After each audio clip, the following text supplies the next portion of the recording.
Egypt, 1922. Partial freedom under empire. This is Freedom Files. The untold story of how nations broke their chains.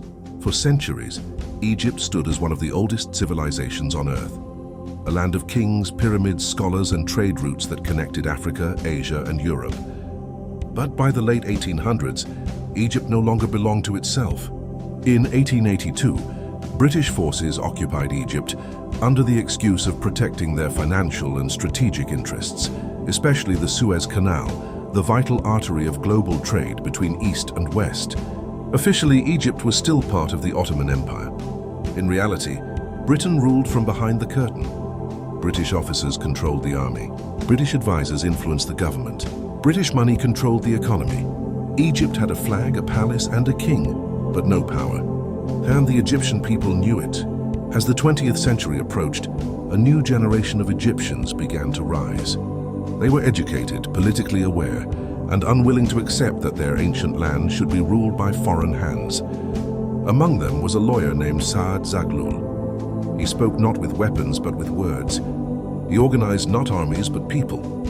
He helped form a movement called the Wafd Party, which demanded that Egypt be recognized as a fully independent nation.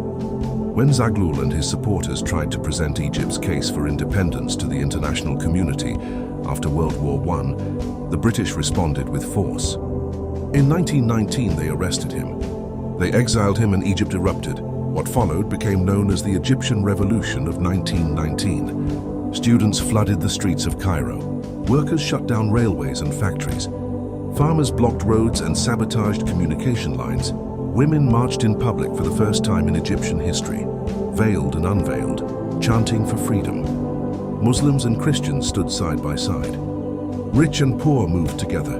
For a moment, Egypt was one voice. The British struggled to contain it. Egypt was no longer asking for freedom, it was demanding it. Unable to govern Egypt through silence or repression, Britain shifted its strategy. In 1922, Britain made an announcement to the world. Egypt would be independent, but it was a carefully designed independence. Britain would still control Egypt's defense. Britain would still control foreign policy. Britain would still protect foreign economic interests. British troops would remain around the Suez Canal. Egypt would be free, on paper.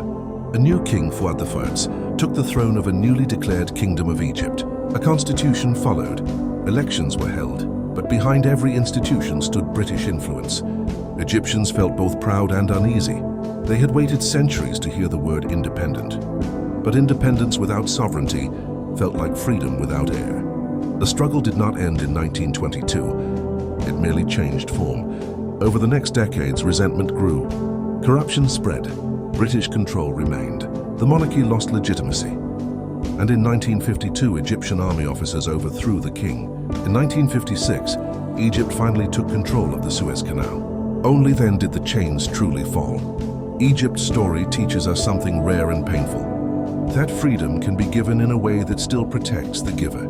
That independence can be declared without being delivered. And that a people may have to fight not once, but many times to truly become free. Moral: not all chains are visible. Egypt teaches us that the most dangerous forms of control are often the ones hidden behind friendly words and official papers. True freedom is not something granted, it is something claimed.